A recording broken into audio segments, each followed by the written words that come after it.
aerial drop operations, aeromedical evacuation, mass casualty. Ilan lamang ito sa mga pagsasanay na pinagdaanan ng Philippine Air Force at Japan Air Self-Defense Force sa ginanap na Doshin Bayanihan 2024 exercise sa Lapu-Lapu City, Cebu. So nakikita nyo naman po, our country is an archipelagic country. We all need a lot of help from people. And of course, hindi lang naman po natin kaya mag-isa na tumulong. Especially, lagi tayong dinadaanan ng bagyo. So we really need their help, and at the same time po, for us also to enhance our capability for us to serve our nation and address all yung pong immediate na kailangan po ng ating mga kababayan in terms po sa panahon ng disaster.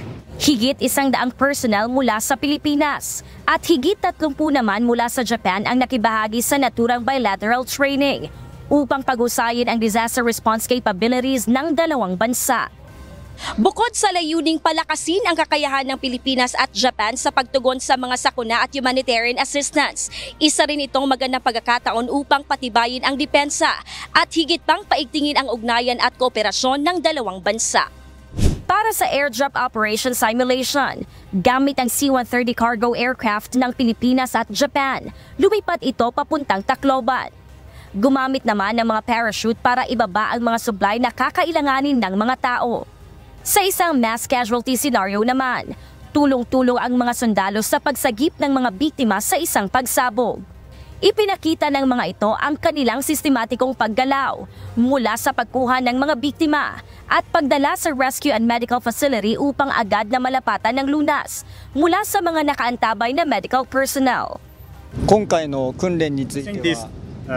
Exercise is really great for the opportunity to improve our relationship between Japan and Philippines.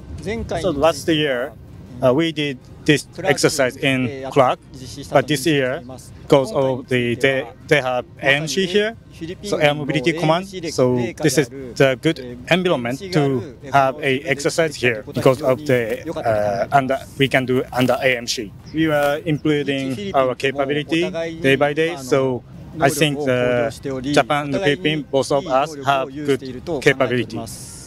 Para sa hukbong himpapawid ng Japan at Pilipinas, ang ganitong mga pagsasanay ay magandang oportunidad upang lalo pang pag-husayin ang kanilang kasanayan at mapalawak pa ang kaalaman ng dalawang bansa lalo na sa disaster response.